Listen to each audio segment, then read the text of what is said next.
కాదు సార్, మామూలు కాదు. నన్ను దత్త తీసేసుకోండి సార్. చెర్రీ పక్క కర్రీలో పడి ఉంటా. నన్ను దత్త తీసేసుకోండి సార్. నా తీసుకెళ్ళిపోయా పోలీస్ సార్, ఏదైనా సౌండ్ చేస్తే బెటర్ సార్. ఇందువదన కుందరదన మందగమన మధుర వచ్చిన వావ్. ఈ పాట ఫారెస్ట్ లో కూడా వైరల్ అయిందా? Jwala, get me the file. Sir classes ఇప్పుడు ఆ సైడ్ ఉందని ప్రపంచానికి తెలియాలా? అక్కర్లా. నాన్న అంటే మీ ఎలా ఉండాలి?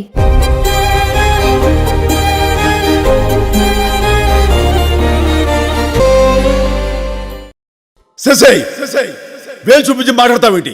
ఏమనుకుంటున్నావు? నువ్వు అంతగా తిట్టాలనుకుంటే లోపలికి వచ్చి తిట్టడం అందరు చూస్తున్నారు ప్లీజ్.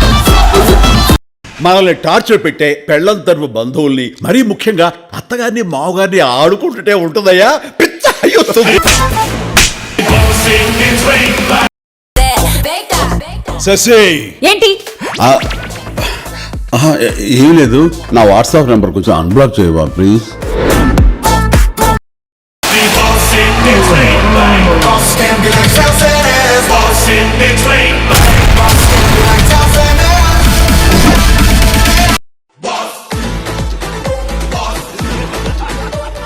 స్టూడెంట్స్ క్లాస్ లో బ్యాక్ బెంచ్ లో అల్లరి చేస్తారు కదా, సో అలా కలిసిపోయి ఎంత అద్భుతంగా చేశారంటే అసలు నాకు అసలు జీరో స్ట్రెస్, అసలు ఏమీ లేదు. హ్యాపీగా వాళ్ళతో కలిసిపోయి పనిచేశాను. నేను క్లాప్స్ కొట్టేసి చప్పట్లు కొట్టేసి వీలైతే ఇద్దరిని హక్ చేసేసుకుని అండ్ షూటింగ్ స్పాట్ లో వాళ్ళిద్దరితో కలిసి మేము ఒక 10 days పనిచేసాం చిరంజీవి గారు, వెంకటేష్ గారితో. నా కెరియర్ లో, నా లైఫ్ టైమ్ లో ఆ 10 days every moment, every second నేను ఎప్పటికీ మర్చిపోలేను.